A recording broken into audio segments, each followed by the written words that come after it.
Ang ibinababa ay itinataas. Madalas nating naririnig ang kasabihang ito. Sa buhay, may mga bagay na madalas hindi natin maunawaan. Sa oras ng ating pangangailangan, ay dun din tayo pinaglalaroan ng tadhana. Ganito ang naging kapalaran ni Lynette sa kamay na mapang-abuso niyang bisor. Pero sa kabila ng hindi patas na pagtrato nito sa kanya at hindi maayos na pakikitungo, ni minsan ay hindi niya ito pinatulan. Bagkus, hinayaan niyang ang kapalaran ang magturo ng leksyon dito. Sa akala niyang wala ng pag-asa dahil sa biglang pagkawala ng trabaho, paano nga babaliktarin ng tadhana ang kanyang kapalaran dahil sa kabutihan ng kanyang puso? Paanong ang minsan niyang pagbibigay sa isang matanda ng burger dahil naaalala niya ang kanyang lola rito ay makakapagpabago ng kanyang buhay? Tunghayan natin ang kwento ni Lynette, pati na ang aral na mapupulot natin sa pagpapakumbaba at tamang pagtrato sa tao, may sinabi man ito sa buhay o wala. Nanlaki ang mga mata ni Lynette nang makilala niya ang matandang lalaki na nasa harapan ng pintuan ng kanilang barong-barong. Hindi siya maaaring magkamali. Ito ang matandang lalaki na inilibre niya ng burger sa fast food restaurant kung saan siya dating nagtrabaho. Ang kaibahan nga lang ay magara na ang kasuotan nito at hindi na ito gusgusin. Alam kong nakikilala mo ko, Lynette. Ako si Mr. Torres. Pagmamay-ari ko ang halos lahat ng branch ng McDonald's dito sa bansa. Pinupuri kita sa kabutihang ipinakita mo noon sa akin. Kaya nararapat na ikaw ay bigyan ng gantimpala. Nakangiting tura ni Mr. Salvador. Ano pong gantimpala? Naguguluhang tanong ni Lynette. Sa pagsisimula ng kwento, maagang bumangon si Lynette mula sa lumang kutsyon sa kanilang maliit na bahay ng umaga na yon. Narinig niya ang tunog ng walis tingting sa labas. Tanda na gising na rin ang kanyang lola na si Lola Clara. Paglabas niya ng kwarto ay sumalubong sa kanyang aroma ng kapeng barako. Si Lola Clara na nakasuot ng kupas na duster ay abala sa paghahain ng kanilang almusal. Lynette, halika na at mag-almusal ka na. Baka malate ka na naman sa trabaho. Tawag ni Lola Clara. Maaga pa po, Lola. Pwede pa nga akong tumulong ng ilang gawaing bahay dito sa inyo eh. Sagot ni Lynette. Kinuha niya ang walis tambo at nagsimulang magwalis sa maliit nilang sala. Bitawan mo na nga yung walis at ako na ang gagawa niyan mamaya. Kumain ka na rito. Lalamig itong kape mo. Sambit ni Lola Clara. Kinuha ng matandang babae ang walis kay Lynette at hinila siya nito sa hapagkainan. Napilitang umupo na si Lynette. Maya-maya ay magkasabay na silang kumakain ni Lola Clara. Aminado si Lynette na mahirap ang buhay nila. Simula nang mawala ang kanyang mga magulang sa isang aksidente, si Lola Clara na ang tumayong magulang niya. Nag-aalaga ito ng mga gulay sa likod ng bahay, ngunit hindi sapat ang kita nila mula roon. Kaya naisipan ni Lynette na magtrabaho kahit hindi siya nakapagkolehiyo. Nagtatrabaho siya bilang service crew sa McDonald's. Matapos kumain, mabilis na naghanda si Lynette. Isinuot niya ang kanyang pulang uniforme at nagtalukbong ng jacket upang takpan ang balat sa matinding sikat ng araw. Aalis na po ako, Lola. Paalam ni Lynette habang hinahalikan ng pisngi ng kanyang lola. Mag-iingat ka, anak. Sagot ni Aling Clara habang hinahabol ng tingin ang papalayong apo. Pagdating ni Lynette sa McDonald's, ay agad siyang nagsimula na magtrabaho. Maraming customers ang pumapasok at lahat ng katrabaho niya ay abala na. Ngunit kahit anong pilit ni Lynette na gawing magaan ang pagtatrabaho niya, ay palaging may mabigat na dala ang presensya ni Sandra sa kanya, ang kanilang supervisor. Lynette, late ka na naman! Sambit ni Sandra kahit 10 minuto pa lang naman bago magsimula ang shift ni Lynette. Ma'am, hindi pa naman po oras. Mahinahong sagot ni Lynette. Hindi pa oras? Tignan mo ang pila doon! Sabay turo ni Sandra sa mga customers na papasok. Alam mo ba kung gaano kaimportante ang bawat minuto dito? Pasensya na po, hindi na po mauulit. Sagot ni Lynette habang inaayos ang kanyang hairnet. Puro ka pasensya, kumilos ka na! Mataray na sabi ni Sandra, sabay irap.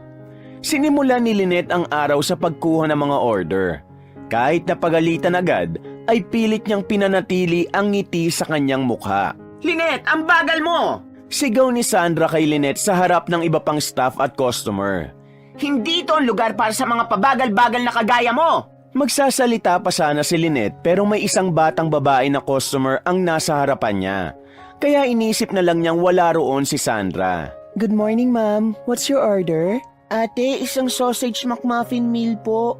Ani ng isang batang babae. May ia-add pa po ba kayo? Tanong ni Lynette. Wala na po. Sagot ng bata, sabay hawi ng buhok sa mukha. Inabot nito ang bayad at mabilis yung sinuklian ni Lynette. Okay, isang sausage McMuffin meal. Please wait for your order sa pickup counter. Sagot ni Lynette habang tinitipa ang order sa register. Hapon na nang makarating si Lynette sa kanilang bahay. Pawis na pawis siya dahil sa mas pinili niyang maglakad pa uwi para makatipid sa pamasahe.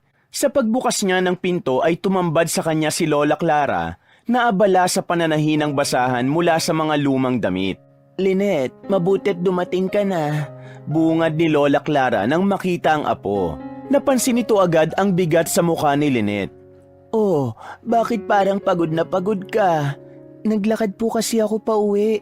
Sagot ni Lynette sabay ngiti. Dapat sumakay ka na lang, apo. Ang layo-layo tuloy ng nilakad mo. Tura ni Lola Clara. Sayang po kasi ang pamasahe. Saka para makapag-exercise na rin ako. Sabi ni Lynette. Ikaw talaga, masyado kang matipid. Kumusta naman ang trabaho mo ngayon? Sinungitan ka na naman ba ng supervisor nyo? Tanong ni Lola Clara. As usual, mainit po talaga ang dugo sa akin ni Ma'am Sandra. Pero okay lang po, masaya pa rin naman po ako sa trabaho ko. Tugon ni Lynette at isang pilit ng ngiti ang pinakawalan. Sobrang tiyaga mo talaga sa trabaho mo na yan. Oo nga pala, nagluto ako ng maruya. Ikukuha kita para makapagmeryenda ka. Sabi ni Lola Clara. Salamat po, Lola. Wika ni Lynette. Matapos iligpit ni Lola Clara ang tinatahi, ay nagtungo na ito sa kusina. Si Lynette naman ay maayos na sumandal sa upuan at hinilot ang kanyang batok. Maya-maya ay bumalik si Lola Clara na dala ang isang pinggan ng maruya. May malamig na tubig din itong dala. Ipinatong nito yun sa maliit na lamesa na nasa gitna. Kumuha si Lynette ng maruya at kumagat ng isa. Oh, anong nangyari sa araw mo? Tanong ni Lola Clara. Huminga ng malalim si Lynette bago sumagot. Wala naman pong bago. Pero si Ma'am Sandra, may pinagawa na naman po sa akin na hindi ko naman trabaho. Pinagbuhat niya ako ng 3 sako ng patatas sa likod ng stockroom. Sagot ni Lynette. Ha? Hindi ba't may tagabuhat kayo para doon? Nagtataka at nag-aalalang wika ni Lola Clara. Opo, pero sabi niya sa akin kaya ko naman daw yun. Kaya ayun, ginawa ko na lang po. Sagot ni Lynette habang pilit na ngumiti. Ayoko rin naman pong magkaroon ng gulo sa trabaho, La. Alam niyo naman, importante ang trabaho na to para sa atin.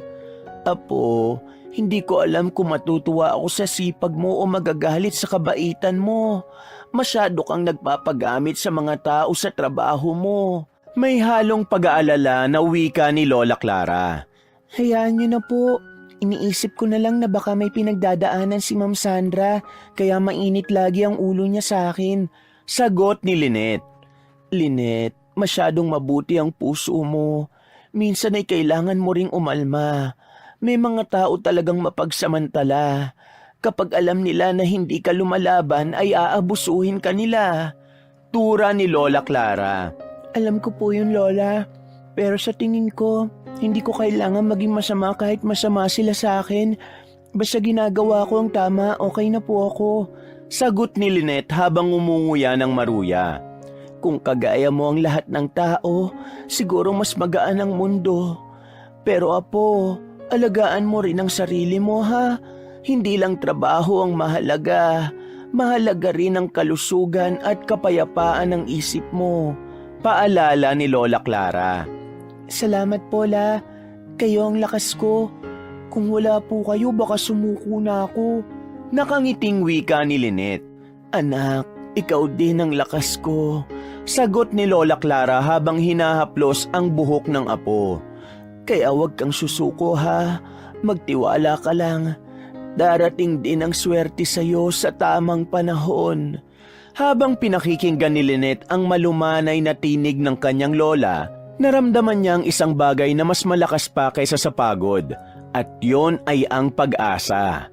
Alam niyang kahit gaano kahirap ang buhay, basta't may pananampalataya at determinasyon, kaya niyang malampasan ang lahat ng pagsubok na ibabato sa kanya. Mainit ang tanghali sa labas ng McDonald's at abala si Lynette sa pagbubukas ng isang pakete ng ketchup habang inaasikaso ang order ng isang customer. Sa gitna ng kanyang gawain, napadako ang tingin niya sa salamin ng kanilang tindahan. Sa labas, napansin niya ang isang matandang lalaking nakaupo sa tabi ng fast food restaurant. Marumi at butas-butas ang suot nitong damit. Napansin din ni Lynette ang paraan ng tingin na matanda sa mga tao na kumakain.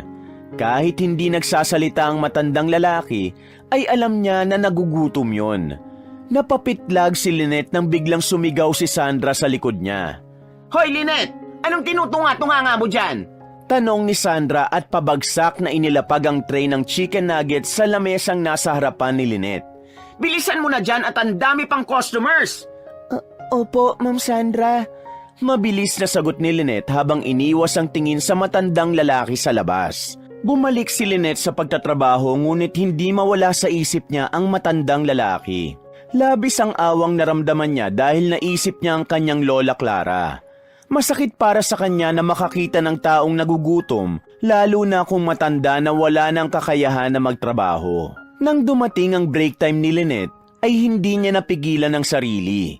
Kinuha niya ang kanyang coin purse at dumiretso sa counter upang bumili ng isang burger at isang maliit na soft drinks. Hindi niya akalain na maging yun ay pupunahin pa ni Sandra. Anong ginagawa mo? Tanong ni Sandra na biglang sumulpot sa likod niya. Bumili lang po ako ng pagkain. Kaswal na sagot ni Lynette. Hindi ka pa ba nabusog sa meal nyo? Para kanino yan? Tanong ulit ni Sandra na may halong pagtataka. Para po sa sarili ko. Nabitin po kasi ako sa kinain ko kanina. Mabilis niyang sagot upang hindi na magtanong pa si Sandra. Pagkatapos bayaran ng order, lumabas si Lynette ng McDonald's at tumungo sa kinaroroonan ng matandang lalaki. Napansin niyang mas lalo pang nanlilimahid ang anyo nito sa malapitan. Bahagya itong tumingala nang makita siya. Magandang tanghali po. Bati ni Lynette na may kaunting ngiti sa kanyang labi. Nagulat ang matanda ngunit tumango. Magandang tanghali rin sa'yo, Ineng. Pabulong nitong tugon. Pasensya na po pero napansin ko po kayo kanina. Ayos lang po ba kayo? Tanong ni Lynette. Ang totoo ay hindi. Ilang araw na akong hindi kumakain. Gutom na ako eh. Nanginginig ang boses na tugon ng matandang lalaki. Ganun po ba? Ito po, para po ito sa inyo. Burger po tsaka soft drinks. Sabi ni Lynette at inabot niya ang pagkain. Nanlaki ang mga mata ng matanda sa nakita. Sigurado ka ba? Para talaga ito sa akin? Hindi makapaniwalang tanong nito. Opo, pasensya na po at yan lang ang kaya ko. Sagot ni Lynette. Nanginginig na kinuha ng matanda ang burger at soft drinks. Salamat, Ineng. Hindi mo alam kung gaano ito kahalaga para sa akin. Gutom na talaga ako. Maluhaluhang binuksan ng matandang lalaki ang balot ng burger. Matagal na po ba kayong walang kain? Tanong ni Lynette. Bakas ang pag-aalala sa kanyang mukha. Oo, halos 2 araw na. Naglalakad lang ako kung saan-saan. Hindi ko alam kung saan ako makakakuha ng pagkain. Sagot ng matanda matapos kumagat sa burger. Habang pinanonood ni Lynette ang matandang lalaki, ay hindi niya naiwasan ng maluha. Para sa kanya, ang matatandang kagaya nito ay dapat nagpapahinga na lamang sa bahay. Kaya nga siya nagtatrabaho upang kahit mahirap sila, ay hindi makaranas ng gutom ang kanyang lola Clara. Salamat talaga, Ineng. Napakabuti ng puso mo. Sambit ng matanda pagkatapos uminom ng soft drinks. Wala pong anuman. Sagot ni Lynette. Ano nga palang pangalan mo? Tanong ng matandang lalaki. Lynette po, Lolo. Tugon ni Lynette. Tumango ang matanda at tumingin kay Lynette ng diretso sa mata. Ineng, alam kong wala kang masyadong pera, pero nagawa mo pa ring magbigay. Tandaan mo, babalik sa'yo ang kabutihan mo. Hindi man ngayon, pero darating ang araw na higit pa sa isang burger ang ibibigay sa'yo ng nasa itaas. Bahagyang ngumiti ang matanda nang sabihin nito yon. Salamat po, pero hindi po ako umaasa ng kahit anong kapalit sa ginawa ko para sa inyo. Ang mahalaga po, nakatulong po ako sa paraan na kaya ko. Masaya na po akong makita kayong kumakain na. Ani Lynette sabay ngiti. Tumayo ang matanda matapos maubos ang pagkain. Salamat uli, Ineng. Hindi ko makakalimutan ito. Napakapalad ng pamilya mo sa'yo. Wika ng matanda bago ito umalis na bitbit ang soft drinks. Habang nakatayo si Lynette sa labas ng McDonald's ay napangiti siya. Sa kabila ng pagod at hirap sa trabaho, alam niyang tama ang ginawa niya. Sa maliit na paraan, nakapagbigay siya ng liwanag sa isang taong nangangailangan. Pagbalik niya sa loob, sinalubong siya agad ni Sandra. At saan ka naman ang galing, Lynette? Bakit ang tagal mo? Overbreak ka na! Inis na bulyaw ni Sandra. Pasensya na po, Ma'am Sandra. Nagpalamig lang po ako ng sandali sa labas. Sagot ni Lynette. Wow! Para kang anak ng may-ari nitong McDonald's ah! Talagang nagagawa mo pang magpahangin? Wala ka rito para magpahinga. Magtrabaho ka na! Pasigaw na sambit ni Sandra sabay talikod. Huminga ng malalim si Lynette at bumalik sa trabaho. Sa kabila ng pagtataray ni Sandra, hindi nawala sa kanya ang magaan na pakiramdam mula sa ginawang kabutihan. Alam niyang hindi kailangang malaki ang magagawa upang makapagbigay ng tulong. Kahit isang burger at isang baso ng soft drinks ay sapat na upang magdulot ng ngiti sa isang taong nagugutom. Gabi na nang makarating si Lynette sa kanilang bahay dahil sa marami pang pinagawa si Sandra sa kanya kahit tapos na ang oras ng kanyang pagtatrabaho. Pagpasok niya ay agad siyang sinalubong ng pamilyar na amoy ng nilagang kamote na laging inihahanda ni Lola Clara kapag wala na silang bigas. Mula sa kusina, narinig niya ang boses ng lola niya na masayang kumakanta ng isang lumang kundiman. Nagtungo si Lynette sa kusina at nagmamadali siyang lumapit dito. Mahigpit niyang niyakap si Lola Clara mula sa likuran. Ay, ano ba itong bata na ito? Bigla-bigla ka na lang yumayakap. May problema na naman ba sa trabaho mo? Natatawang tanong ni Lola Clara sabay harap kay Lynette. Namiss lang po kita, Lola. Nakangiting tugon ni Lynette. Parang isang taon naman tayong hindi nagkita. Biro ni Lola Clara. May problema ba sa trabaho mo? Sinita ka na naman ba nung Sandra na yon? Umiling si Lynette. Hindi po, Lola. Wala naman pong bago kay Ma'am Sandra. Pero kanina po kasi... Napabuntong hininga si Lynette. Bumitaw siya sa yakap at naupo sa silya.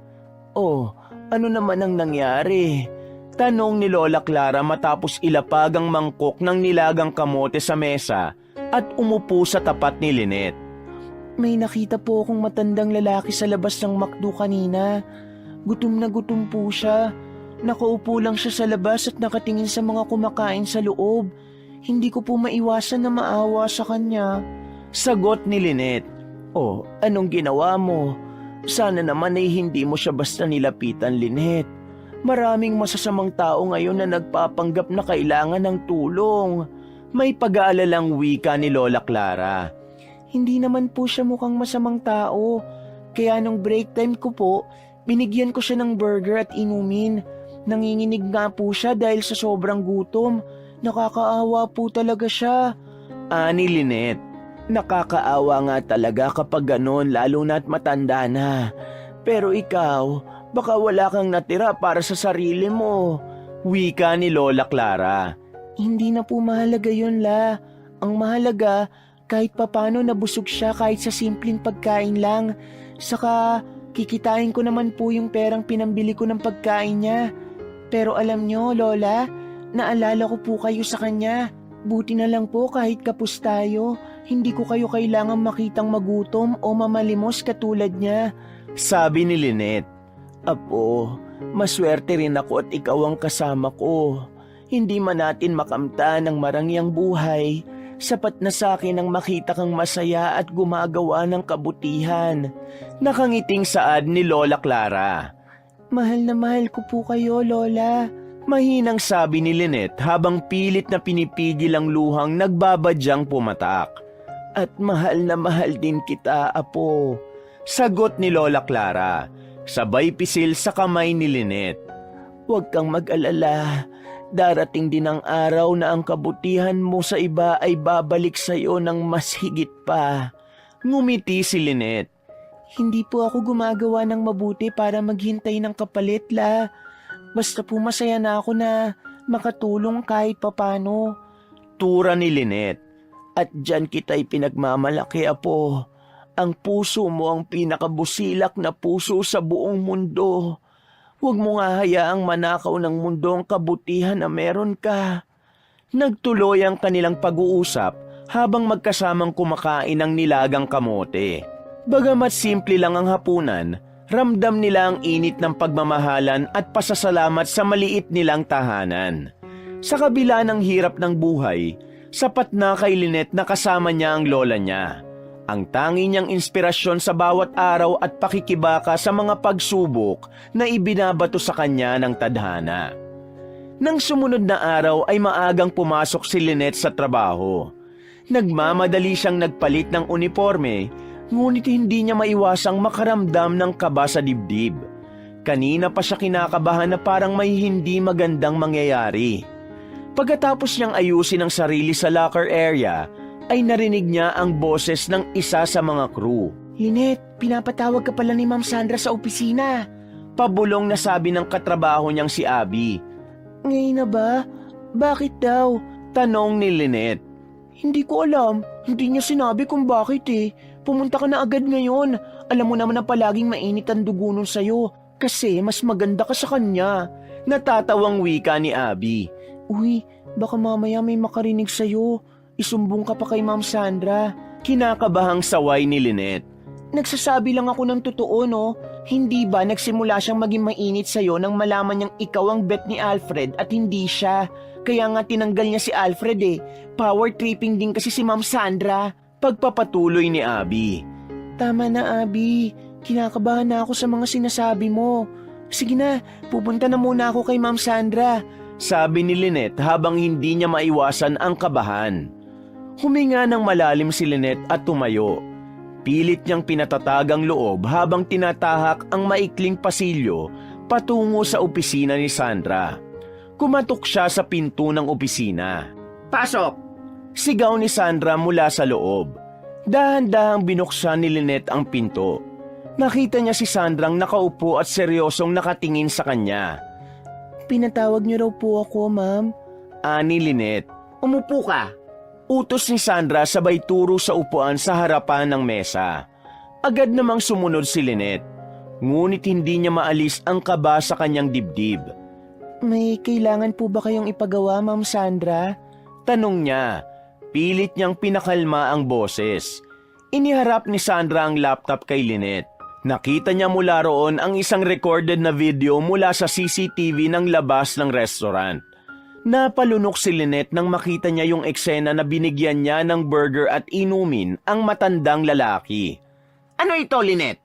Malamig na tanong ni Sandra habang diretsyong nakatingin sa kanya.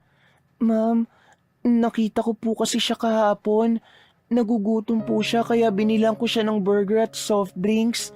Pero sariling pera ko po ang ginamit ko na pambili ng pagkain niya.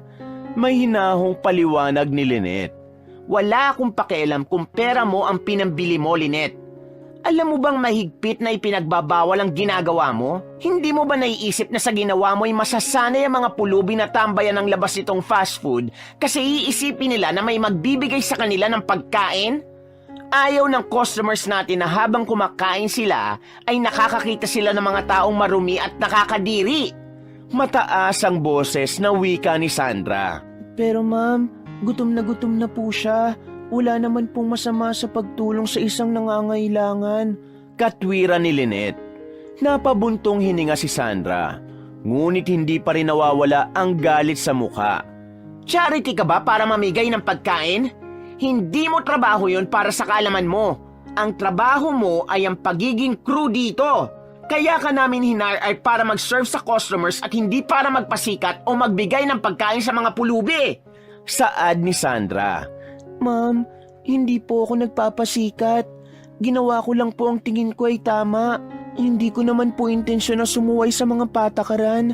Naawa lang po talaga ako dun sa matanda kasi meron po akong lola. Sabi ni Lynette. Lynette, wag mo kong turuan ng tama o mali. Wala kang karapatang gawin yan. Dito ako ang masusunod at ang ginawa mo ay malinaw na paglabag sa patakaran ko rito. Mas naging pagalit ang pagsasalita ni Sandra. Ma'am, patawarin niyo po ako kung nagkamali ako. Hindi ko lang po talaga kayang baliwalain ang ganong sitwasyon. Lalo na po't naalala ko ang lola ko sa kanya. Patuloy na katwiran ni Lynette. Mas lalo tuloy na galit si Sandra sa mga sinabi niyang yon. Patawad? Huli na ang lahat para dyan. Alam mo, matagal ko nang gustong gawin to dahil ang totoo, wala ka naman talagang pakinabang dito. Lynette, simula ngayon, tanggal ka na sa trabaho. Malakas na wika ni Sandra. Nanlaki ang mga mata ni Lynette. Sandali siyang natigilan at pilit niyang prinoseso ang sinabi ni Sandra. Hinintay niyang bawiin itong sinabi, ngunit hindi yun nangyari. Ma'am, wag naman po. Pangako hindi na po mauulit. Kailangan ko po ang trabahong to para sa lola ko. Naluluhang samo ni Lynette.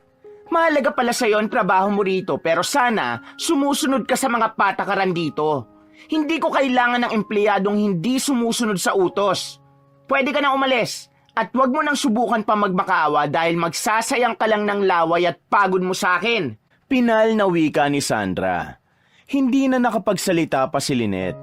Pakiramdam niya ay gumuho ang mundo niya sa isang iglap. Tumayo na siya mula sa pagkakaupo. Nanginginig ang kamay niya habang pinipigilan ng luha. Lumabas siya ng opisina na tila binagsaka ng langit at lupa. Habang naglalakad palabas ng restaurant, hindi na iwasan ni Lynette na mapansin ang tingin ng kanyang mga kasamahan. Ang ilan ay halatang naaawa, ngunit may ilan ding tila natutuwa pa sa nangyari. Maya-maya ay lumapit sa kanya si Abby. Tama bang narinig namin sa labas ng office ni Ma'am Sandra? Tinanggal ka niya sa trabaho dahil sa nagbigay ka ng pagkain sa isang pulubi? Hindi makapaniwalang tanong ni Abby. Oo, Abby. Paglabag daw yun sa patakaran dito eh. Wala na akong magagawa, Abby. Naiiyak na tugon ni Lynette. Hay naku, grabe talagang Sandra na yun sa'yo. Napapadyak sa inis na wika ni Abby. Hayaan mo na. Huwag ka na lang magsalita ng kung ano at baka pag-initan ka rin niya. Uuwi na ako, Abby. Mag-iingat ka rito. Pagpapaalam ni Lynette sa kaibigan. Niyakap ni Abby si Lynette at hinaplos nito ang likod niya.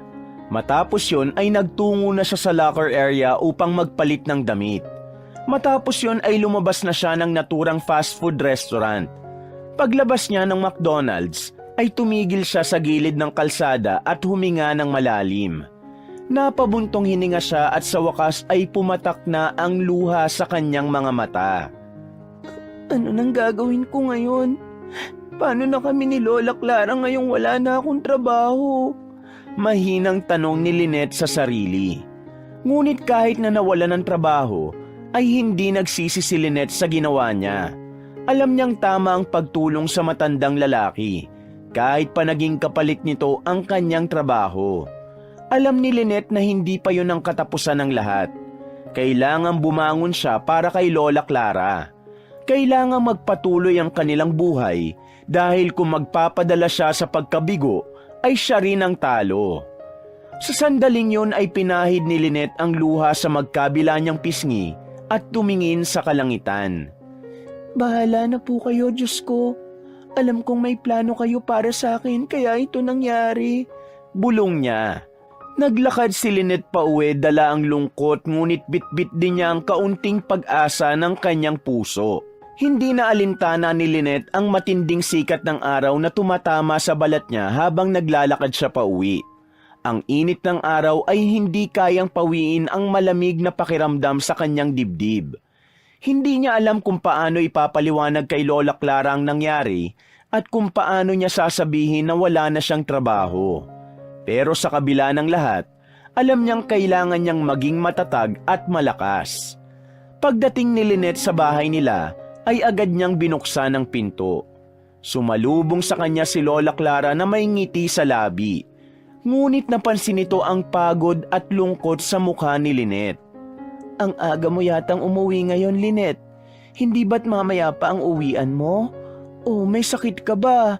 Masama ba ang pakiramdam mo? May pag-aalalang tanong ni Lola Clara. Wala po akong sakit, Lola. Ang totoo po niyan, may nangyari po sa trabaho ko. Tugon ni Lynette. Pakiramdam niya ay may kung anong nakabara sa lalamunan niya. Anong nangyari, Apo? Kinakabahan naman ako sa tono ng boses mo. Kung may problema ka, pwede mong sabihin sa akin. Ani Lola Clara. Inalalayan siya nito paupo sa mahabang upuan na nasa sala. Tinanggal po ako sa trabaho ni Ma'am Sandra. Malungkot na balita ni Lynette. Ano? Bakit? Gulat na tanong ni Lola Clara. Dahil po sa ginawa ko nung isang araw na nagbigay ako ng pagkain sa isang matandang pulubi sa labas ng McDonald's. Nakita ni Ma'am Sandra ang ginawa ko. Bawal daw po kasing magbigay ng pagkain sa mga pulubi sa labas ng restaurant. Sinabi ni Ma'am Sandra na hindi ko raw dapat tinulungan ng matandang yun.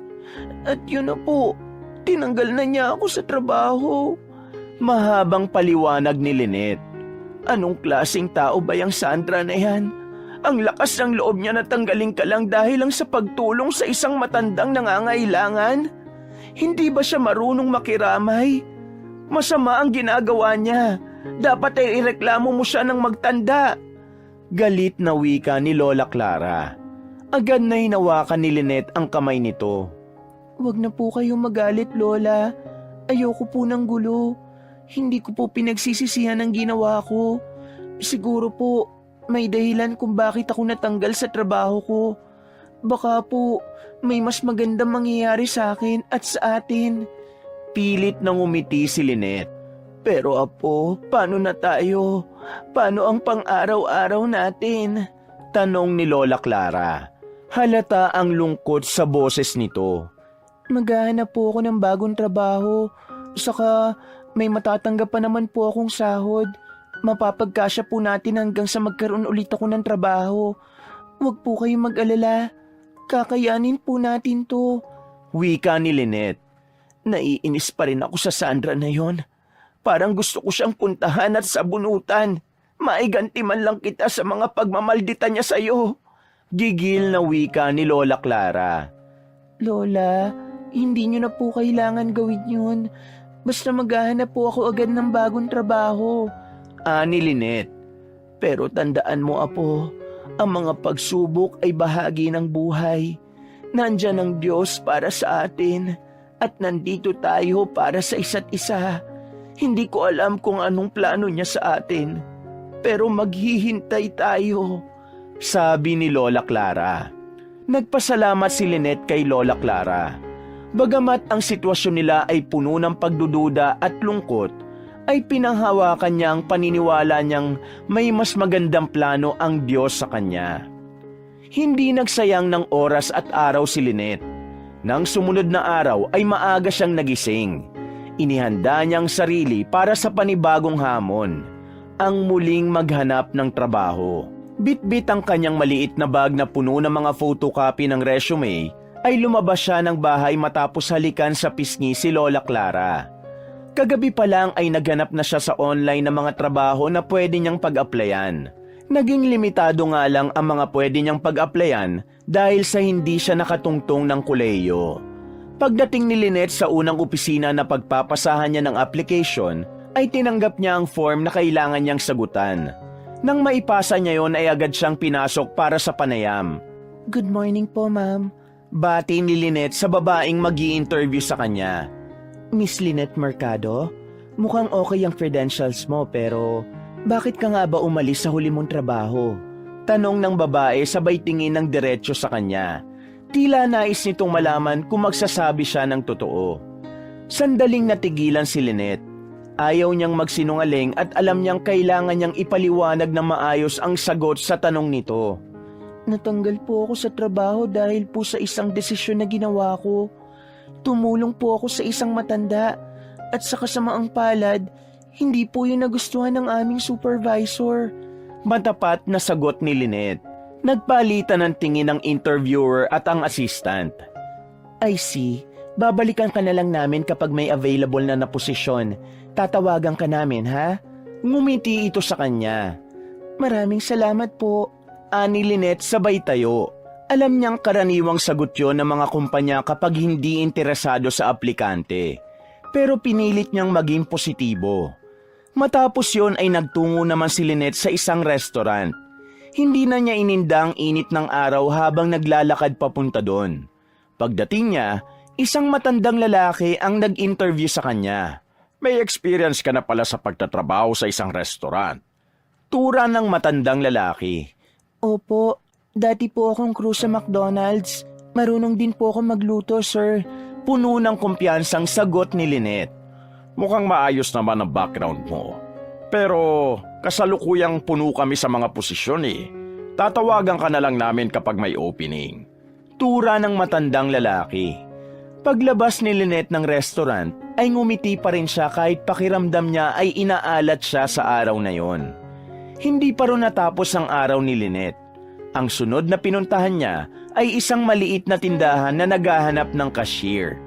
Habang naghihintay sa pila ng mga aplikante, napansin niya na karamihan sa mga naroon ay mas bata sa kanya at mas maganda ang bihis. Sinubukan niyang wag ma-intimidate at pinilit ang sarili na maging confident.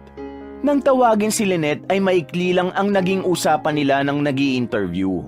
Pasensya na, miss, pero nakahanap na kami ng ibang aplikante kanina pa. Sabi ng babae habang inaabot pabalik ang resume ni Lynette. Wala pong problema. Maraming salamat po. Ani Lynette. Hapon na nang mapansin ni Lynette na halos lahat ng resume niya ay naipasa niya na. Pagod na ang kanyang mga paa at kumakalam na ang kanyang sikmura sa gutom. Sa kabila ng lahat, pilit niyang inalala ang mga payo ni Lola Clara. Habang nakaupo sa isang bangku sa plaza, nilabas niya ang natirang baon niyang tinapay at tubig. Yun na lamang ang pagkain niya sa maghapon dahil tanging pamasahe lang ang meron siya. Hinubad muna niya ang sapatos na may 3 inches na takong upang makapagpahinga ang kanyang mga paa. Biglang umihip ang malamig na hangin.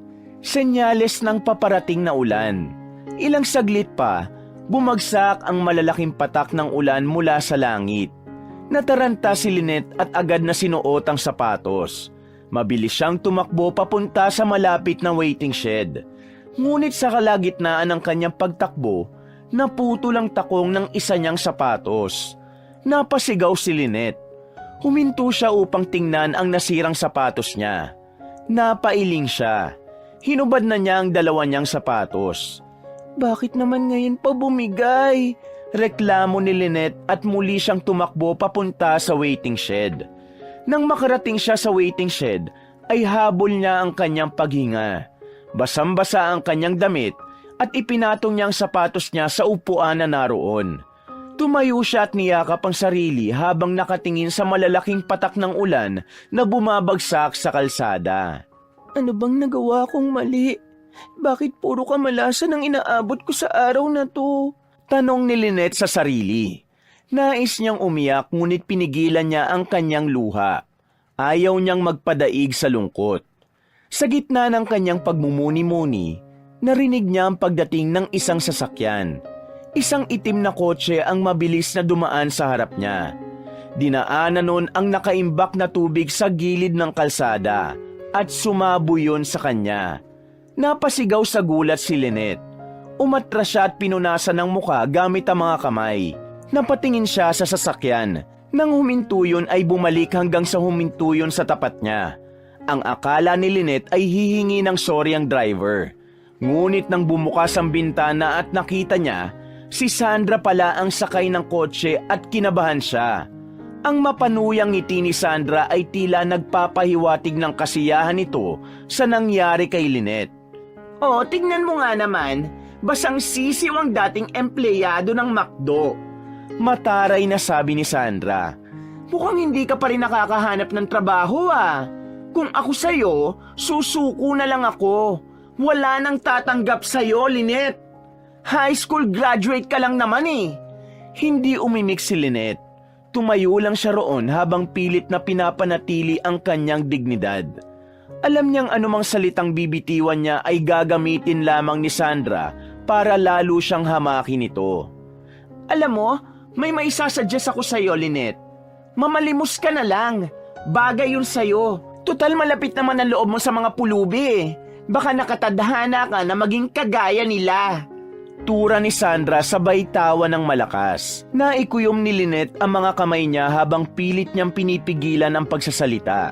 Alam niyang walang patutunguhan ang pagsagot kay Sandra.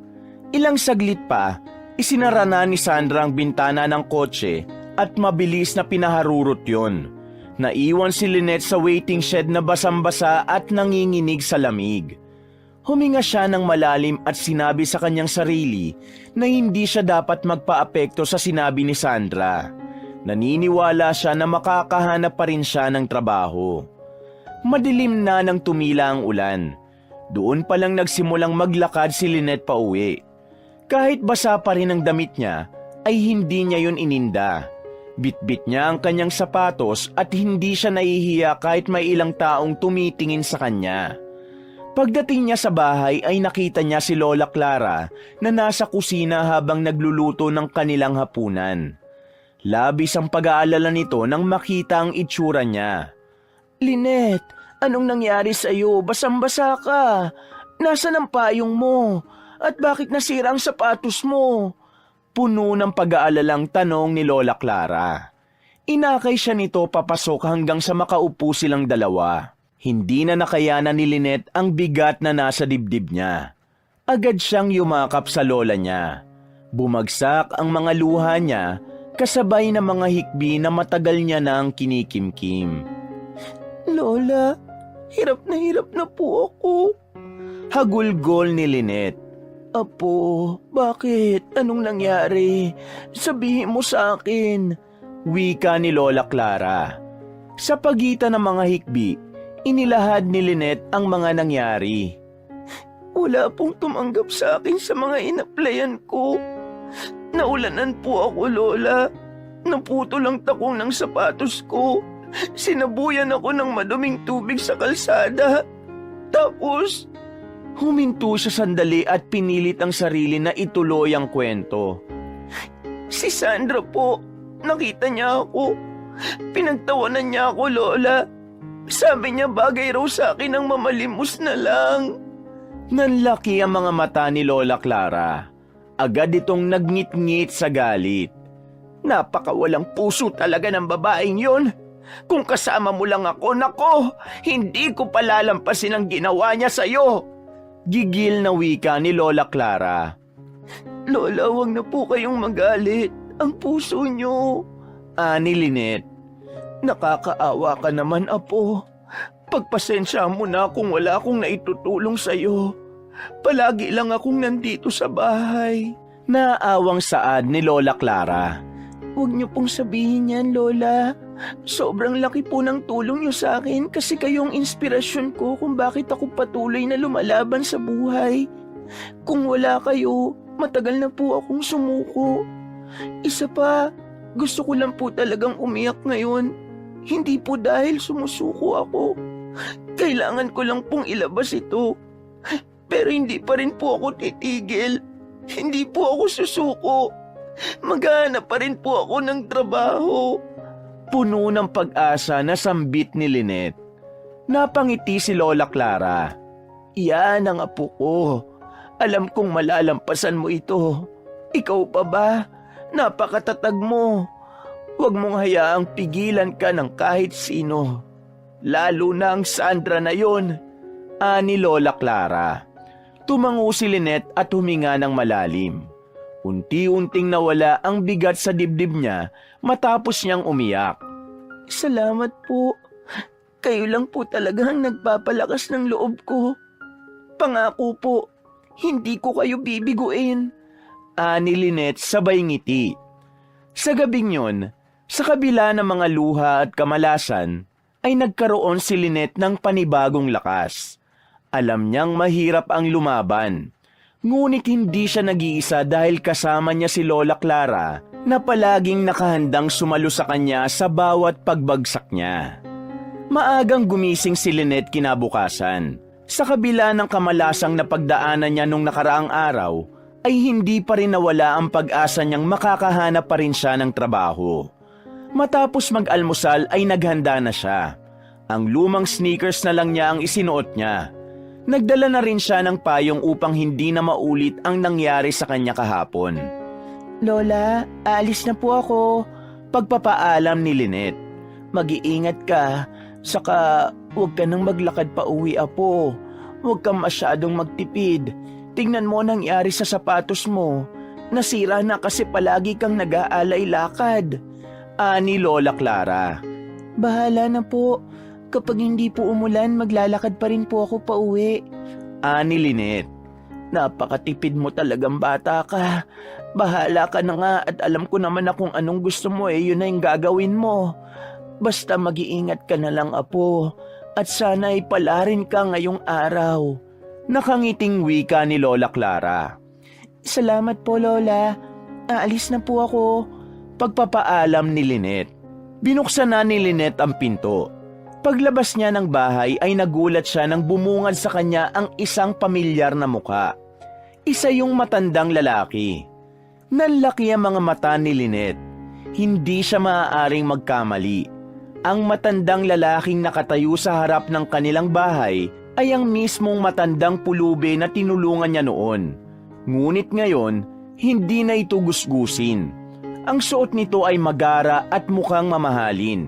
Isang puting polo shirt, itim na slacks at mamahaling sapatos.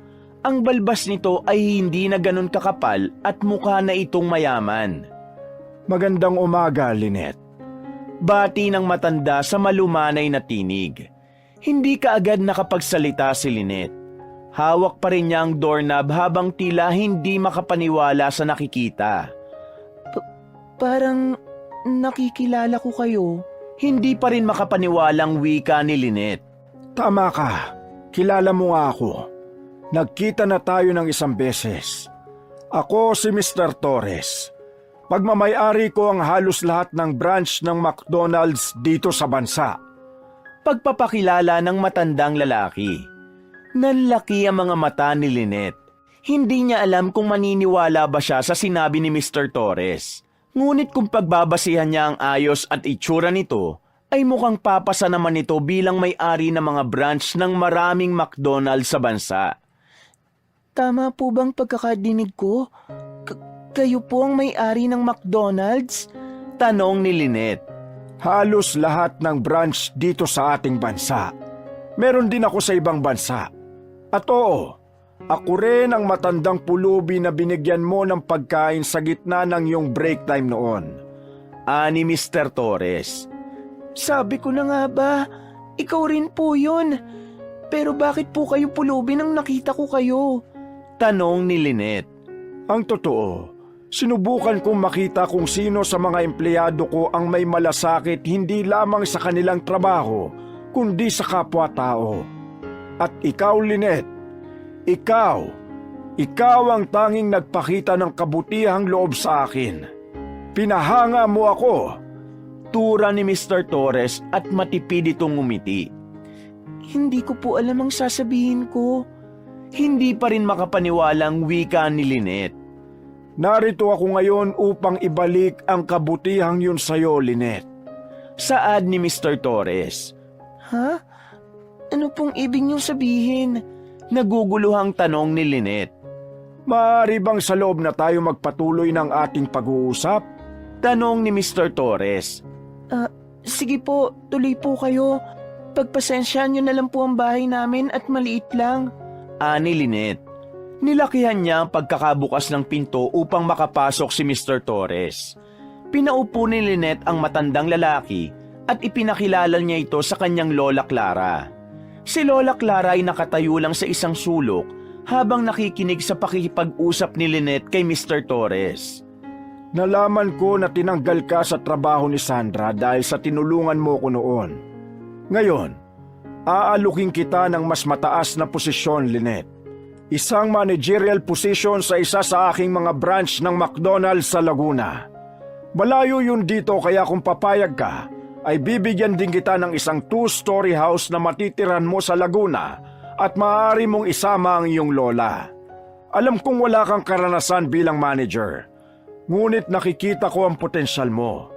Nais kong bigyan ka ng pagkakataon na maipakita kung ano pa ang kaya mong gawin.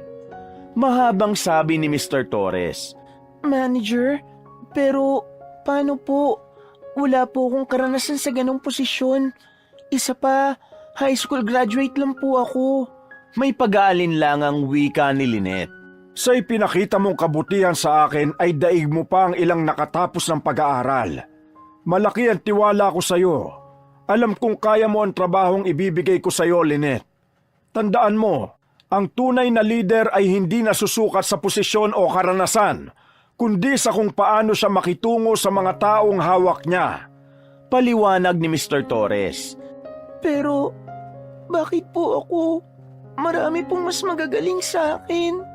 Naluluhang wika ni Lynette. Maraming ang magagaling, pero bihira ang mabuting kagaya mo, Lynette. Sagot ni Mr. Torres. Pag-iisipan ko po ang alok niyo, Mr. Torres. Sa ngayon po ay hindi pa ako makakapagdesisyon. Magalang na wika ni Lynette. Maingat niyang sagot habang nagpipilit ngumiti. Tumango si Mr. Torres. Naiintindihan ko, Lynette. Alam kong hindi madaling magdesisyon lalo na't biglaan ang lahat. Narito ang aking business card. Kapag handa ka na, tawagan mo ko. Iniabot ni Mr. Torres ang isang business card. Agad na tinanggap ni Lynette ang business card at umalis na si Mr. Torres. Nang wala na ang matandang lalaki, ay tinignan ni Lynette ang hawak na business card. Nahulog siya sa malalim na pag-iisip. Apo, totoo ba ang narinig ko? Si Mr. Torres na may-ari ng maraming McDonald's dito sa Pilipinas ay ang pulubing tinulungan mo? Hindi makapaniwalang tanong ni Lola Clara. Opo, pero hindi pala siya totoong pulubi. Sinusubukan lang niya ang mga empleyado niya. At sabi niya, ako raw ang pumasa sa pagsubok niya. Tapos inalok niya po ako ng trabaho. Isang posisyon bilang general manager sa isa sa mga branch niya sa Laguna. Tugon ni Lynette. Napakagandang oportunidad niyan, Lynette. Masayang wika ni Lola Clara. Pag-iisipan ko pa po kung tatanggapin ko ba o hindi. Parang hindi ko po kaya eh. General manager, wala po akong karanasan sa ganong klaseng trabaho. Paano kung mapahiya lang ako? May duda sa sariling sambit ni Lynette. Umupo si Lola Clara sa tabi niya at hinawakan ang kanyang kamay. Apo, alam mo ba kung bakit naniniwala sa kakayahan mo si Mr. Torres? Dahil nakita niya kung gaano ka kabuti at kung paano ka magdesisyon sa isang sitwasyon. Hindi mo kailangan maging perpekto o eksperto. Ang mahalaga, gawin mo ang tama nang wala kang inaapakang ibang tao. Tura ng lola ni Lynette. Pero Lola, paano kung magkamali ako? Paano kung hindi ko kayanin? Nakayukong tanong ni Lynette. Ang mahalaga ay sinubukan mo, Apo. Ang bawat tao ay nagkakamali. Pero doon tayo natututo. Huwag mong hayaan ang takot na pigilan ka na abutin ang mga pangarap mo. Lagi mong tatandaan, nandito ako sa tabi mo. Ani Lola Clara sabay ngiti ng malaki. Tumingin si Lynette kay Lola Clara at naramdaman niya ang malalim na pagmamahal at tiwala sa mga mata ng matanda. Lumakas ang loob niya. Sa tingin niyo po, kaya ko ba talaga? Tanong niya. Kaya mo, Lynette. Sagot ni Lola Clara. Walang imposible sa taong may sipag, tiyaga at malasakit sa kapwa. At nasa iyo ang lahat ng katangiang sinabi ko. Tumango si Lynette at marahang umiti. Sige po, Lola. Tatanggapin ko po ang alok niya. Sa wakas ay nakapagdesisyon na siya. Niyakap siya ni Lola Clara ng mahigpit. Matapos yon ay agad na kinuha ni Lynette ang kanyang cellphone. Tinawagan niya ang number ni Mr. Torres na nakalagay sa business card. Agad na sinagot ng matandang lalaki ang tawag niya. Lynette, masaya ako na tumawag ka agad. Nakapagdesisyon ka na ba? Bungad ni Mr. Torres sa kabilang linya. Opo, Mr. Torres. Tatanggapin ko na po ang inyong alok. Sagot ni Lynette na may halong kaba at saya. Mabuti naman kung ganon. Hindi mo alam kung gaano ako kasaya ngayon. Bukas na bukas din ay mag-impake na kayo ng lola mo at ipasusundo ko kayo para makalipat na kayo sa bahay nyo sa Laguna. Maghanda ka na. Ang bagong yugto ng buhay mo ay magsisimula na. Masayang wika ni Mr. Torres. Mangiyak-ngiyak na nagpasalamat si Lynette kay Mr. Torres bago niya pinutol ang linya. Hindi siya makapaniwala na dahil sa pagbibigay niya ng isang piraso ng burger ay magkakaroon ng malaking pagbabago sa buhay nila ng kanyang Lola Clara. Kinabukasan ay nag-empake na sina Lola Clara at Lynette. Hinanda na nila ang lahat ng mga gamit na dadalhin nila. Malungkot si Lynette na iiwanan na nila ang bahay na yon, pero excited siya sa panibagong buhay na magkakaroon sila sa Laguna. Maya-maya ay isang puting van ang pumarada sa harapan ng kanilang bahay. Bumaba roon ang isang may edad na lalaki na nagpakilala na isa sa mga driver ni Mr. Torres. Tinulungan sila ng driver na isakay sa van ang mga gamit nila. Nang sumakay na sila sa van, ay hinawakan ni Lynette ang kamay ni Lola Clara. Lola, ito na po ang araw na magsisimula tayo ng bagong buhay. Ani Lynette habang pinipigilan ng luha.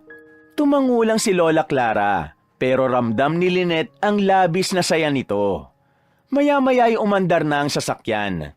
Nakatanaw siya sa dinadaanan nila. Makalipas ang ilang oras ay unti-unti nang nagbabago ang tanawin. Mula sa masisikip na kalsada ng lungsod ay nakakita na sila ng mga puno at kaunting bukirin. Halos 5 oras ang naging biyahe nila. Pumasok ang van sa isang subdivision. Tumigil yon sa harap ng isang napakaganda at modernong 2 palapag na bahay na may puting pintura, malawak na bakuran at hardin na puno ng makukulay na bulaklak. Napanganga si Lola Clara sa nakita. Lynette, tayo ba talaga ang titira sa bahay na yan? Hindi makapaniwalang tanong ni Lola Clara. Bumaba sila mula sa van at naglakad papalapit sa bahay. Pinagmasdan nila ang bawat detalye. Ang malinis na harapan, ang matibay na pintuan, at ang mga bintanang salamin. Ang ganda po ng bahay na ito, Lola. Mahina ngunit puno ng emosyon na sabi ni Lynette. Mula sa loob ng bahay ay lumabas si Mr. Torres. Nakangiti ito habang bitbit ang ilang papel. Lynette, Lola Clara, kumusta ang biyahe ninyo? Masiglang tanong ni Mr. Torres. Maayos naman, Mr. Torres. Maingat magmaneho ang inyong driver. Tugon ni Lola Clara. Napakaganda po ng bahay na ito, sir.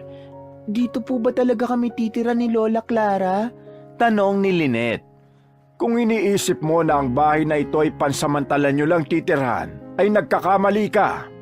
Lynette, bilang bahagi ng gantimpala ko sa iyong kabutihan, ito ang titulo ng lupa at bahay na nakapangalan na sa iyo.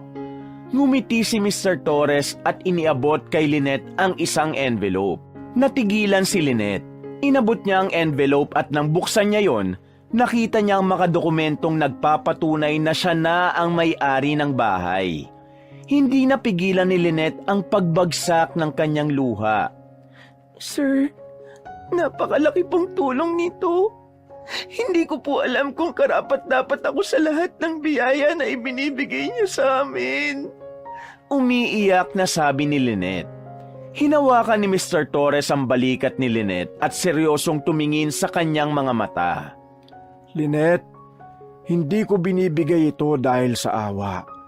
Nakita ko ang kabutihang loob at sipag mo, kahit sa gitna ng hirap. Deserve mo ito. Tura ni Mr. Torres. Yumakap si Lynette kay Mr. Torres. Pakiramdam niya ay isa lamang panaginip ang lahat ng yon. Lumapit si Lola Clara sa kanila. Maraming salamat, Mr. Torres. Hulog ka ng langit sa amin ng apo ko. Mangiyak-ngiyak na tura ni Lola Clara. Tama na ang iyakan. Pumasok na kayo sa bago niyong bahay. Huwag kayong mag-alala dahil kumpleto na yan sa gamit. Wala na kayong poproblemahin. At Lynette, bukas ay magsisimula ka na sa trabaho mo bilang manager ng isang branch ng McDonald's dito sa Laguna. Ani Mr. Torres. Abot langit ang pasasalamat ni Lynette kay Mr. Torres. Habang naglalakad papasok sa bagong bahay, ramdam ng dalaga ang halo-halong emosyon. Tuwa, pasasalamat at pananabik. Alam niyang hindi pa rito nagtatapos ang kanyang laban. Ngunit simula pa lang yon ng pag-abot niya sa kanyang pangarap. Sa kanyang isip ay walang tigil siyang nagpasalamat sa Diyos at kay Mr. Torres sa magagandang bagay na nangyayari sa buhay nila ng kanyang lola. Dahil sa unang araw ni Lynette sa bago niyang trabaho, ay maaga siyang gumising. Nagdasal muna siya at humingi siya ng gabay sa Diyos bago siya lumabas ng kwarto. Sa kusina ay abala si Lola Clara sa paghahanda ng almusal. Nanibago siya dahil maraming pagkain ang naroon. May fried rice, sausage, itlog, tosino at mainit na kape. Malayong malayo sa pandesal at kape na almusal nila palagi noon. Matapos kumain at magayos, ay bumiyahe na si Lynette sa branch ng McDonald's kung saan siya magtatrabaho. Pagdating niya roon ay nagulat siya nang makita niya si Mr. Torres na nakatayo malapit sa counter. Good morning, Lynette! Masayang bati ni Mr. Torres. Good morning po, sir. Sagot ni Lynette. Baka sa mukha niya ang kaba. Ngayon ang araw na ipakikilala kita sa mga staff at crew bilang bagong manager ng branch na ito. Ready ka na ba? Tanong ni Mr. Torres. Ready na po, sir. Sagot ni Lynette. Pinatawag ni Mr. Torres ang lahat ng staff at crew sa kitchen para sa isang maikling meeting. Tumayo si Mr. Torres sa gitna habang si Lynette ay nasa tabi nito. Alam ko na halos lahat kayo ay alam na wala na ang dating manager nyo na si Faye. Nakahanap na ako ng kapalit niya. Nais kong ipakilala sa inyo ang inyong bagong branch manager, si Miss Lynette Mercado. Malugod na anunsyo ni Mr. Torres. Nagpalakpakan ng lahat. Ngunit biglang nanlaki ang mga mata ni Lynette nang mapansin niya ang isang pamilyar na mukha sa grupo. Maging si Sandra ay gulat na gulat habang nakatingin sa kanya. May hawak itong tray at sa tingin niya ay isa ng crew doon si Sandra. Lynette, may gusto ka bang sabihin? Untag ni Mr. Torres. Sandaling inalis ni Lynette ang tingin niya kay Sandra at ngumiti. Simula ngayon, asahan nyo na gagawin kong lahat para maging maayos ang takbo ng ating branch. Magtutulungan tayo para sa ikabubuti ng lahat. Masayang wika ni Lynette. Pagkatapos ng meeting, sinimulan na ni Lynette ang kanyang trabaho. Inikot niya ang buong restaurant at tinignan ang bawat sulok. Siniguro niyang magiging maayos ang operasyon nila para sa araw na yon. Tinulungan niya ang mga crew sa pag-aayos ng supplies at pag-check ng inventory. Habang abala si Lynette, nilapitan niya si Sandra na noon ay naguhugas ng mga tray. Sandra, pakipunasan naman ang ibang table pagkatapos mo dyan. Malapit na tayo magbukas. May hinahong utos ni Lynette. Feel mo na talaga ang pagiging manager, no? Nang uuyam na tura ni Sandra. Sandra, please, ayoko makipag-away. Magtrabaho na lang tayo. Ani Lynette. Masusunod po, Ma'am Lynette. Ani Sandra sabay irap. Sa buong araw, ipinakita ni Lynette ang kanyang husay sa pamamahala. Mabilis niyang inaayos ang mga problema. Tumutulong siya sa mga crew at pinupuri ang mga ito kapag kailangan. Alam ni Lynette na ang simpleng pagpuri sa mga ito ay magbibigay lalo ng sipag sa mga ito. Habang papalapit ang closing time, nakatanggap si Lynette ng papuri mula kay Mr. Torres na bumalik upang kumustahin ang unang araw niya. Impressive, Lynette. Sa unang araw mo pa lang, ramdam ko na ang pagbabago dito. Ani Mr. Torres. Salamat po, sir. Gagawin ko po ang lahat para mapanatili ang tiwala niyo sa akin. Nakangiting sagot ni Lynette. Napadako ang tingin niya kay Sandra na halatang nagpipigil ng galit habang pinanonood si Lynette na umaani ng papuri. Sa pagtatapos ng araw ay umuwi na siya. Napangiti siya habang iniisip ang mga nangyari. Bagamat alam niyang marami pa siyang haharapin, batid niyang nasa tamang landas na siya. Isang landas patungo sa unti-unting pagtupad ng kanyang mga pangarap. Lumipas ang ilang araw at mabilis na nasanay siya sa trabaho niya sa McDonald's bilang manager. Lahat ng crew ay kasundo niya, maliban kay Sandra. Isang gabi, matapos magtrabaho ay naglakad na si Lynette pauwi. Masaya siya na nagagawa niya ang kanyang trabaho ng maayos. Ngunit hindi niya napansin ang mga mata at paa na nakasunod sa likod niya. Nagulat na lang siya nang humarang si Sandra sa harapan niya. Bahagyang napaatras si Lynette. Sandra, may kailangan ka ba? May kabang tanong niya. Naglakad si Sandra palapit kay Lynette. Akala mo ba hindi ko alam ang ginawa mo? Ginamit mo ang katawan mo para akitin si Mr. Torres. Kaya naging manager ka kahit hindi ka naman karapat-dapat. Akusa ni Sandra. Ano? Anong sinasabi mo? Hindi totoo yan, Sandra. Depensa ni Lynette. Talaga? Ano pa bang ibang dahilan kung bakit bigla na lang akong ibinaba ng posisyon at tinapon sa branch na napakalayo? Wala namang mali sa trabaho ko noon. Isa lang ang rason. Ginamit mo si Mr. Torres para maghiganti sa akin. Malandi ka? Pok-pok! Mariing sigaw ni Sandra. Huminga ng malalim si Lynette upang kumalma bago magsalita. Sandra, wala akong ginawang masama. Hindi ko kailanman ginusto ang posisyon mo o ang mapunta ka sa ibang branch. Kung gusto mong malaman ng totoo, sasabihin ko sa'yo.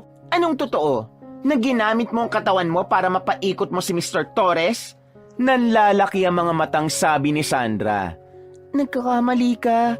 Ang totoo, si Mr. Torres ang matandang pulubing binigyan ko ng pagkain noon sa dating branch kung saan tayo nagtatrabaho. Sinubukan niya ang kabaitan ng mga empleyado at ako lang ang tumulong sa kanya. Kaya niya ako tinulungan ngayon. Paliwanag ni Lynette. Sa tingin mo ba'y maniniwala ako sa'yo? Nakataas ang isang kilay na wika ni Sandra. Kung ayaw mong maniwala, wala na ako magagawa. Pero gusto ko lang malaman mong wala akong galit sa'yo, Sandra. Hindi ko ginustuhan nangyari sa'yo. Saad ni Lynette. Talaga? Wala kang galit sa akin? After na mga ginawa ko sa'yo? Isa ka bang anghel? Pero humanda ka, Lynette. Sinisiguro kong babagsak ka ulit at hindi ka na makakabangon. Banta ni Sandra. Bago pa makasagot si Lynette, tumalikod na si Sandra at naglakad palayo. Nanginginig ang buong katawan niya. Hindi niya akalaing may ganong hinala si Sandra sa kanya. Nang sumunod na araw, pagkarating ni Lynette sa trabaho, ay dumiretso siya sa kanyang opisina. Habang abala siya sa pag-aayos ng mga ulat para sa katapusan ng buwan, ay biglang pumasok si Sandra. Hindi man lang ito nag-abalang kumatok. Manager Lynette? Sarkastikong bungad ni Sandra. Umupo ito at tinignan ang ginagawa niya. Sigurado ka bang alam mo kung paano basahin ang mga yan? Baka mahirapan ka. Hindi naman lahat ng tao may diploma tulad ko. Sandra, umpisa na ng trabaho. Pwede ba kung wala kang sasabing importante, lumabas ka na muna? Mahinahong tura ni Lynette. Tama na ang drama mo, Lynette. Tama na ang pagpapanggap mo na alam mo ang trabaho mo rito. Alam naman nating lahat na hindi mo deserve ang posisyon mo. Ano bang alam mo sa pagiging manager? Hindi ka nga nakatapos ng kuleyo eh. Pangungutya ni Sandra. Huminga ng malalim si Lynette at pinili ang magpakumbaba. Alam kong hindi ako nakatapos at hindi ko yun ikinakahiya. Pero ginagawa kong lahat para matutunan ang trabaho ko rito. Hindi ko pinili ang posisyon na ito. Pero gusto kong gawin ito ng maayos para sa team natin. Ani Lynette. Bait-baitan talaga ang drama mo palagi, no? Ang sabihin mo, ginamit mo yung nasa pagitan ng mga hita mo kaya ka naging manager. Ani Sandra. Sandra, matatanggap ko ang mga hindi magagandang salita mo sa akin. Pero para pag-isipan mo si Mr. Torres lang hindi maganda, mali na yan. Hindi ganong klaseng tao ang boss natin. Sambit ni Lynette. Nagulat sina Lynette at Sandra nang biglang pumasok sa opisina si Mr. Torres. Namutla si Sandra nang makita ang matandang lalaki. Narinig ko ang lahat ng mga sinabi mo, Sandra. Mahinahon pero mariin na wika ni Mr. Torres. Mr. Torres, nagbibiro lang po ako. Nauutal na sabi ni Sandra. Hindi ko pinapayagan ng ganyang klaseng asal sa mga empleyado ko. Ang katotohanan na nakapagtapos ka ng pag-aaral ay hindi nagbibigay ng karapatan sa iyo para manghamak ng iba. Maotoridad na wika ni Mr. Torres. Pasensya na po, sir. Halos nakayuko na si Sandra sa labis na pagkapahiya. Pasensya? Gusto mo bang ikaw naman ang alisin ko sa trabaho dahil sa ugali mo na yan? Ani Mr. Torres. Sir, parang awa niyo na po. Huwag niyo po akong tanggalan ng trabaho. Marami po akong binubuhay. Halos maiyak na si Sandra sa sandaling yon. Lynette, ikaw na magpasya. Aalisin ko ba si Sandra o bibigyan siya ng isa pang pagkakataon? Tanong ni Mr. Torres. Napatitig si Lynette kay Sandra. Takot na takot ito sa maaaring mangyari. Huminga siya ng malalim bago nagsalita. Sir, wag na po nating alisin si Sandra. Alam kong magaling siya sa trabaho at naniniwala kung kaya pa niyang baguhin ang kanyang ugali. Sambit ni Lynette. Narinig mo yon, Sandra? Kung hindi dahil kay Lynette, wala ka na rito ngayon. Dapat ka magpasalamat sa kanya. Matigas na wika ni Mr. Torres. Salamat, Lynette. Labag sa kalooban na pagpapasalamat ni Sandra. Kinagabihan, tahimik na naglalakad si Lynette pauwi mula sa trabaho. Bagamat may kakayahan na siyang sumakay ng taxi, mas pinipili pa rin niyang maglakad upang makatipid at makapag-isip-isip. Hindi pa rin maalis sa isip niya ang nangyari kanina. Alam niyang pagkakataon na sana niya yon upang mawala na sa landas niya si Sandra. Pero sa kabila ng hindi magandang pakikitungo ni Sandra sa kanya, ay ayaw niyang maranasan ito ang hirap ng walang trabaho. Habang nasa isang madilim na bahagi ng daan, ay may narinig si Lynette na isang impit na sigaw. Napahinto siya sa paglalakad.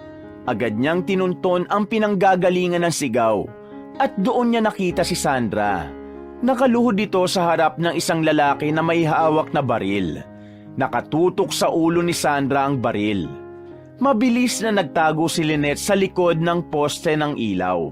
Bilisan mo! Ibigay mo lahat ng pera mo kundi papatayin kita! Dahil sa sobrang tahimik ng paligid ay dinig ni Lynette ang sinasabi ng hold-upper. Napahigpit ang hawak ni Lynette sa kanyang bag. Hindi niya kayang hayaan lang si Sandra. Lumingon siya sa paligid at nakakita siya ng isang 2x2 na kahoy na nakasandal sa poste ng ilaw. Dinampot niya yon at naglakad ng tahimik papalapit sa hold-upper. Nang makita niyang ang buong atensyon nun ay nasa hawak na bag ni Sandra, ay mabilis niyang hinampas ang kamay nitong may hawak ng baril. Napasigaw ang lalaki at nabitiwan nito ang baril. Mabilis na kinuha ni Lynette ang baril at tinutok sa hold-upper. Umalis ka na bago ko pa iputok sa ito. Matapang na sigaw niya. Napaatras ang hold-upper na halatang natakot sa biglaang pangyayari. Tumakbo ito papalayo at naglaho sa dilim. Napahugulgol ng iyak si Sandra na tila hindi makapaniwala sa nangyari. Tumayo ito at agad na niyakap si Lynette. Maraming salamat, Lynette. Salamat. Akala ko ay katapusan ko na. Iyak ni Sandra. Hinagod ni Lynette ang likod ni Sandra. Ayos na, Sandra. Ligtas ka na. Huwag ka na mag-alala. Alo ni Lynette. Bumitiw si Sandra mula sa pagkakayakap at tinitigan si Lynette. Pero bakit mo ko tinulungan? Hindi maganda ang trato ko sa'yo. Pero niligtas mo pa rin ako. May pagtatakang wika ni Sandra. Sandra, hindi ko kayang hayaang mapahamak ang kahit sino. Kahit hindi ikaw ang nasa posisyon mo kanina, tutulong pa rin ako. Ani Lynette sabay ngiti. Napahugulgol si Sandra sa sagot ni Lynette. Lynette, patawarin mo ko sa lahat ng sinabi at ginawa ko sa iyo. Hindi ko alam kung paano kita pasasalamatan.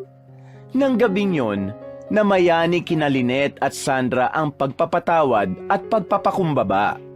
Napakasaya ng puso ni Lynette dahil naramdaman niya na yun na ang simula ng magandang samahan nila ni Sandra. Simula nang iligtas niya si Sandra mula sa holdupper, nagbago ang pakikitungo ni Sandra sa kanya. Sa trabaho, naging mas marespeto si Sandra at halata ang pagsusumikap nitong makabawi sa kanya. Isang hapon, bago matapos ang shift, ay nagpunta si Sandra sa opisina ni Lynette. Lynette, pwede ba kitang makausap? Tanong ni Sandra. Ngumiti si Lynette at tinuro ang upuan sa harapan ng mesa niya. Oo naman Sandra, tungkol saan? Tanong ni Lynette. Alam ko ang dami kong nagawang mali sa'yo. Sa dami ng masasakit kong sinabi at ginawa, hindi ko alam kung paano ako makakahingi ng tawad. Pero gusto kong malaman mo na nagsisisi ako at nagpapasalamat ako sa'yo. Hindi lang dahil iniligtas mo ko, kundi dahil binigyan mo ko ng dahilan para magbago. Naluluhang sabi ni Sandra. Napatitig si Lynette kay Sandra at naramdaman niya ang sinseridad nito. Sandra, matagal ko nang napatawad ang lahat ng ginawa mo. Kung tutuusin, isa ka sa mga nagpatibay sa akin. Kung hindi mo ko inalis sa trabaho dati, hindi ko mararating ang kinalalagyan ko ngayon. Kaya, salamat din sa'yo. Aniya sabay ngiti. Salamat, Lynette. Sobrang salamat. Ani Sandra sabay hawak sa kamay ni Lynette. Mula noon, nagsimula ang kanilang pagkakaibigan. Isang araw, naisipan ni Lynette na imbitahan si Sandra sa bahay nila upang ipakilala ito kay Lola Clara. Pagdating sa bahay ay agad silang sinalubong ni Lola Clara. Nang ipakilala niya si Sandra kay Lola Clara, ay nag-ibang ekspresyon ng matanda. Siya ba yung Sandra na nagtanggal sa iyo sa trabaho dati? Tanong ni Lola Clara habang nakapamewang. Opo, Lola. Sagot ni Lynette. Lumapit si Lola Clara kay Sandra at tinitigan ito mula ulo hanggang paa. Ikaw pala yung Sandra na yon. Ang kapal na mukha mong pumunta rito. Bulyaw ni Lola Clara. Lola, patawad po. Nagkamali po ako kay Lynette noon pero nagbago na po ako. Friends na nga po kami ngayon eh. Napaatras ng bahagya si Sandra. Kung hindi lang ako nakakapagpigil eh, baka sinampal na kita. Gusto mo ba ng sabunutan? Ani Lola Clara habang tinataas ang manggas ng damit nito na kunwari naghahanda sa pakikipag-away. Natawa si Lynette at agad na sumingit sa pagitan ng dalawa. Magkaibigan na po kami ni Sandra, Lola. Masyado naman po kayong bayolente. Ani Lynette. Tumaas ang kilay ni Lola Clara ngunit ngumiti rin sa huli. Mabuti naman kung magkabati na kayong dalawa. Pero Sandra, tandaan mo, kapag inaway mo pa ang apo ko ay kakalbuhin ko ang lahat ng buhok mo sa sabunot. Pabirong banta nito. Nagtawanan silang tatlo at simula noon, naging bahagi na rin si Sandra ng pamilya ni Lynette at Lola Clara. Patunay na ang kapatawaran at pagbabago ay kayang bumuo ng bagong simula. Abala ang lahat sa branch ng McDonald's kung saan nagtatrabaho si Lynette, ngunit kapansin-pansin ang mas magaan na oras sa pagitan ni Lynette at Sandra. Nakatayo sa likod ng counter si Sandra habang abala sa pagkuha ng orders ng customers. Si Lynette naman ay naglalakad sa paligid at sinusuri ang operasyon ng branch. Nang magtagpo ang kanilang mga mata, ay ngumiti si Sandra. Maya-maya ay dumating si Mr. Torres para sorpresahin ang branch. Nang makita nito sina Lynette at Sandra na nagtutulungan, ay hindi napigilan ng matanda ang ngumiti. Lumapit ito sa dalawa. Iba na ang hangin dito sa branch na ito. Mas magaan na kumpara sa mga nakalipas na araw. Ani Mr. Torres habang nakatingin kina Lynette at Sandra. Nagkatinginan sina Lynette at Sandra sabay ngiti. Mr. Torres, okay na po kami ni Ma'am Lynette. Siya po nagturo sa akin na hindi pa huli ang lahat para magbago. Marami rin po ako naging realizations ng dahil sa kanya. Masayang sambit ni Sandra. Tumango si Lynette. Totoo po ang sinabi ni Sandra, sir. Magkaibigan na po kami. Sobrang laki na po ng pinagbago niya. Ngayon, isa siya sa mga pinakamagagaling na crew dito. Kaya hindi na ako magtataka kung siya ang magiging employee of the month ngayong buwan. Nagmamalaking sabi ni Lynette. Ano ka ba? Huwag mo nga sabihin yan. Nape-pressure ako. Tawa ni Sandra. Natutuwa ako sa inyong dalawa. Masaya akong makita na magkaibigan na kayo. Malaki ang maitutulong yan sa branch natin. Pero Sandra, gusto mo bang ilipat kita ng ibang branch? Ibabalik na kita sa pagiging manager mo. Offer ni Mr. Torres. Saka na lang po siguro. Dito po muna ako sa branch na ito. Nag-e-enjoy naman po ako sa pagiging crew. Saka gusto ko munang makasama itong BFF ko. Nakangiting tugon ni Sandra. Maya-maya ay nagpaalam na si Mr. Torres. Nang wala na ito ay muling kinausap ni Lynette si Sandra. Bakit hindi mo tinanggap yung offer ni Mr. Torres? Mas malaki ang sahod mo kapag naging manager ka na ulit. Ani Lynette. Okay lang, nakaka-stress din kasi ang pagiging manager. Saka nag-e-enjoy pa ako na tawagin kang Ma'am Lynette eh. Tugon ni Sandra. Nagtawanan sina Sandra at Lynette. Sa kabila ng kanilang mga pinagdaanan, isang bagong yugto ng pagkakaibigan at pagkakaisa ang nabuo sa kanila. Ang kwento ni Lynette at Sandra na dating magkaaway na naging magkaibigan ay nagsilbing inspirasyon hindi lang sa mga crew kundi sa lahat ng mga taong nakapaligid sa kanila. Sa paglipas ng panahon, nagpatuloy si Lynette sa kanyang trabaho bilang manager habang isinasabay ang pag-aaral sa kolehiyo. Hindi naging madali ang kanyang buhay, ngunit palagi niyang pinipili ang maging matatag. Unti-unti niyang natutunan ang mga kasanayan sa pamamahala at sa tulong ng hawak niyang mga crew at staff ay napalago nila ang branch na kanyang pinamamahalaan. Sa tulong din ng scholarship na ibinigay ni Mr. Torres, natapos ni Lynette ang kanyang kursong business management. Isang tagumpay na hindi niya akalaing makukuha niya. Sa lahat ng pinagdaanan ni Lynette ay isang mahalagang aral ang natutunan niya. Yun ay ang tunay na tagumpay ay hindi nasusukat sa kayamanan o posisyon, kundi sa kung paano mo pinipili palaging maging mabuti. Ang kabaitang ipinakita niya sa isang estranghero noon ay nagdala sa kanya ng mga oportunidad na nagpabago sa kanyang buhay.